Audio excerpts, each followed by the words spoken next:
जय माता दी आप सबको। तो मैं जैसे कि आई हूँ वैष्णो देवी, तो मेरा मन करा क्यों ना एक टॉक सेशन इतनी पवित्र इतनी अच्छी जगह से मैं शूट करूँ। तो मुझे फाइनली ना ये जगह मिली है। हमने 2 रूम्स लिए थे, तो ये दीदी का रूम है, उसको मैंने भेज दिया कि प्लीज़ थोड़ी देर बाहर चली जा, क्योंकि पता है हर जगह ना वो मतलब एक पता है इस जहाँ जो यहाँ पे शोर है ना गाड़ियों का किसी भी चीज़ का, उस शोर में भी सुकून है। ये जगह इतनी अच्छी है।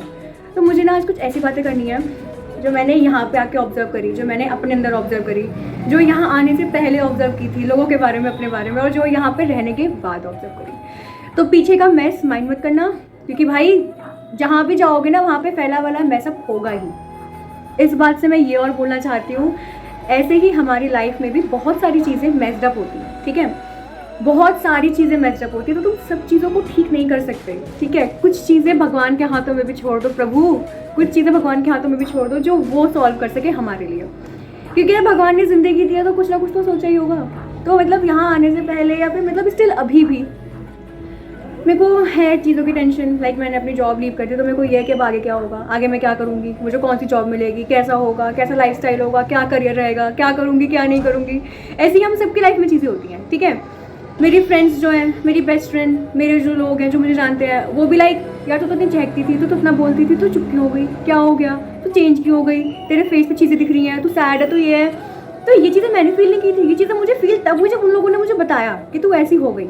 फिर मैंने नोटिस करा कि सच में यार चीज़ें तो काफ़ी चेंज हुई, क्योंकि अगर आप मेरे पहले के ब्लॉग देखोगे जब मैंने स्टार्टिंग की थी तो मेरे फेस पर काला ग्लो था। अब पता नहीं वो ग्लो किस चीज़ का था, बट था। और अब आते आते आते आते ना वो ग्लो थोड़ा डाउन हो गया। बट जब मैं यहाँ आई, ठीक है, एक तो यहाँ की जो हवा, पहली सांस भरते के साथ जो हवा मेरे फेफड़ों में जो मेरी बॉडी के अंदर गई है ना, उसने सारी इम्प्योरिटी क्लीन कर दी। क्योंकि यहाँ पूरे पहाड़ हैं, सिर्फ पहाड़ हैं, इतनी पॉजिटिविटी है, हर जगह माता रानी का नाम है, हर जगह माता रानी के बड़े बड़े बोर्ड्स लगे हुए हैं, वो क्लीन हो गई। और सबसे बेस्ट मोमेंट जो मुझे यहाँ पे अब तक का लगा वो ये है कि जब हम चढ़ाई करके उतरते थे, तो उतरते टाइम कम से कम भी हमें 10-11 या फिर 12-1 बज गए थे।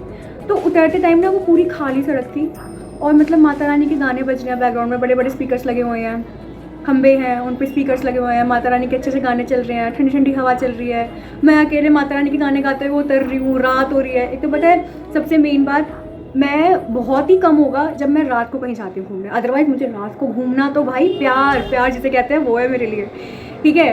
तो ऐसे रात को घूमना, रात को ऐसे अकेले चलना, इतने अच्छे पहाड़ पे माता रानी के गाने पीछे बज रहे हैं, तो वो जो फील थी ना वो इतनी अच्छी थी। फिर मुझे ये लगा कि मुझे माता रानी ऐसे बोल रही है कि बेटा तो क्यों चिंता कर रही है, तो यहाँ पे इतना दूर आई है, इतनी पूरी चढ़ाई करी है। और सिर्फ माता रानी मुझसे नहीं बोल रही, यहाँ जो कोई भी आता है, अगर तुम आप नहीं आ पा रहे हो यहाँ पे अपने घर बैठे बैठे वगैरह आप चीज़ें माता रानी से बोल रहे हो, तो आपको भी चीज़ें फील होगी कि वो आपसे खुद कहेंगे कि तू क्यों चिंता कर रही है, क्यों चिंता कर रहा है तू, तेरा मैंने सब कुछ लिखा हुआ है, तेरा सब कुछ अच्छा होगा।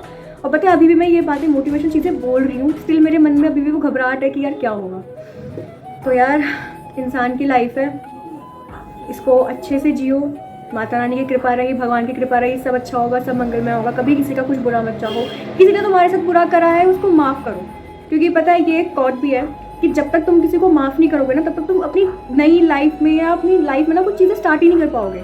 किसी ने बुरा करा, बहुत बुरा करा, तुम बहुत रोए, तुम्हारा दिल टूट गया, तुम्हारा चकनाचूर हो गया, सब हो गया, खत्म हो गया, उसे माफ़ कर दो, ठीक है। तुम रिवेंज लोगे, तुम कौन हो, तुम छोटे से तो हो, तुम कैसे रिवेंज लोगे, ठीक है। इसीलिए और एक और चीज़ मैंने यहाँ नोट करी, जो यहाँ के दुकानदार है ना, जो यहाँ मार्केट में जितनी भी दुकानें हैं, यहाँ के दुकानदार इतने पोलाइट, इतने स्वीट, इतने अच्छे हैं ना। ये मान लो अगर बड़ी सी भी दुकान है ना, तुमने वहाँ चाय, तुम अकेले हो, तुम अकेले गए हो चाय पीने के लिए तुम बैठ गए हो वहाँ पे, तुम्हारे भरोसे वो पूरी दुकान छोड़ के चला जाएगा वो बंदा कहीं भी, चाहे वो 1 घंटे बाद आए, 2 घंटे बाद आए, तुम्हें नहीं पता, क्योंकि यहाँ पे ना लोगों के मन में ट्रस्ट है। मुझे ये चीज़ देख के इतनी खुशी हुई, बहुत कम मिलती है ये चीज़ देखने को, कि लोगों के अंदर भरोसा है कि माता रानी की जगह आए हो तो कोई चोरी चुकारी नहीं होगी, कुछ गलत काम नहीं होगा। मुझे ये चीज़ इतनी अच्छी लगी कि भाई ये ट्रस्ट वाली चीज़ है, क्योंकि बहुत कम मिलती है। हमारे यहाँ आप लोग जहाँ भी रहते होगे, दिल्ली, मुंबई, गाजियाबाद, हैदराबाद, कहीं भी रहते होगे, आपने नहीं देखा होगा। इवन छोटी छोटी परचून जो दुकानें होती है ना, वो भी बंदा तुम्हारे भरोसे दुकान छोड़ के नहीं जाएगा कि तुम कहीं टॉफी ना चुरा लो।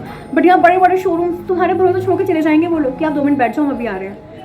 यहाँ पे सबसे बड़ी बात, किसी भी दुकान में CCTV कैमरा नहीं है, किसी भी दुकान में CCTV कैमराज नहीं है, ठीक है। किसी भी दुकान में आप लोग जाओगे तो आपके पीछे पीछे कोई बंदा नहीं घूमेगा कि आपको क्या लेना है, आप कुछ ले तो नहीं रहे, आप कुछ उठा तो नहीं रहे, कुछ नहीं, ठीक है। और दूसरी बात, कल मैं और मेरी बहन ना मस्त टाइम का ब्लॉग नहीं बना पाई, शूट नहीं कर पाई, बट मैं और मेरी बहन रात के 1 बजे बाहर निकले थे। भूख लग रही थी या कुछ ऐसा घूमने का मन कर रहा था, मौसम काफ़ी अच्छा होता, तो मैं और मेरी दीदी बाहर निकले।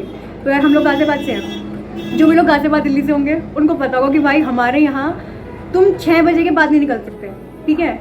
6 बजे भी तुम मोस्ट अगर बहुत ज़रूरी हो तब निकल सकते हो, वरना 7 बजे के बाद तुम सेफ फील कर ही नहीं सकते। लोग जिस तरीके से देखते हैं या फिर जो इन्वायरमेंट होता है, जो वाइब्स आती हैं, जो कमेंट पास होते हैं, तुम नहीं जा सकते अकेले बार। बट यहाँ रात को 1 बजे मैं निकली हूँ अपनी बहन के साथ, और लिटरली इतनी सी डर नहीं लगी मुझे, इतना सा डर नहीं लगा मुझे, इतना सा कुछ मुझे बेकार नहीं लगा। सारी पॉजिटिव वाइब्स थी, कहीं मुझे अनकंफर्टेबल फील नहीं हुआ, कहीं मेरी बहन को अनकंफर्टेबल फील नहीं हुआ। यहाँ के जितने दुकानदार हैं सब लोग, बहन जी आइए, आप हमारे यहाँ से प्रसाद लीजिए, बहन जी आइए।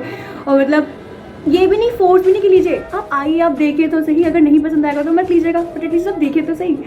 तो यहाँ का जो इन्वायरमेंट है ना, आई लव। और ऐसा पहली बार नहीं कि मैं फर्स्ट टाइम आई हूँ यहाँ पे, ये मैं 4th टाइम आई हूँ, और मैं इस चीज़ के लिए बहुत ज़्यादा फॉर्चुनेट हूँ कि माता रानी ने मुझे 4थी बार यहाँ बुलाया। और मैं चाहूँगी माता रानी मुझे यहाँ 10वीं 100वीं 50वीं बार बुलाए। तो जो लोग भी इस ब्लॉग को देख रहे हैं और जो लोग नहीं भी देख पा रहे हैं, मैं उन सबके लिए प्रे करूँगी कि सब पे कृपा हो, सबकी लाइफ अच्छी हो, सबकी लाइफ में जो भी प्रॉब्लम्स हैं वो सॉल्व हो जाए। बट उस चीज़ के लिए आपको एक चीज़ करना पड़ेगा, कभी किसी का बुरा मत करो, ठीक है। इंटेंशनली अनइंटेंशनली कभी मत करो। अगर तुमने एक गिलास पानी भी निकाला ना अपने लिए पीने के लिए, किसी ने मांग लिया मुझे पानी दे दो, तो ये मत करो कि पहले मैं पी लूँ फिर दूँ। भाई उसको दे दो, तुम्हारे पास हाथ है, तुम एक और गिलास ले सकते हो, ठीक है। बट अगर उसने तुमसे पानी का गिलास मांगा है तो कुछ माइंड में सोच के, तुम पे भरोसा करके मांगा कि भाई मैं इससे मांगूंगा तो मुझे देगा। अपने पास भी जो है ना वो तुम दे दो, और इसलिए मत दो कि भगवान और देगा। एक सबसे ज़रूरी बात, कभी भी तुम किसी का भी अच्छा ये सोच के मत करना कि तुम किसी का अच्छा करोगे तो तुम्हारे साथ भी अच्छा होगा। कर दो अच्छा, सबके लिए अच्छा करो, सबके लिए सुंदर सुंदर सोचो, सबके लिए अच्छी बातें सोचो, और खुश रहो। मैं भी खुश रहने का ट्राई करूँगी, और मैं भी चाहूँगी कि मैं कोशिश करूँगी कि जो पहले वाली मंशा की जो फर्स्ट ब्लॉग में थी, जो सेकंड ब्लॉग में थी, वो मंशा दोबारा वापस आए। तो हरे कृष्णा, जय माता दी, सब लोग खुश रहें, सब लोग अच्छे रहें, जय माता दी।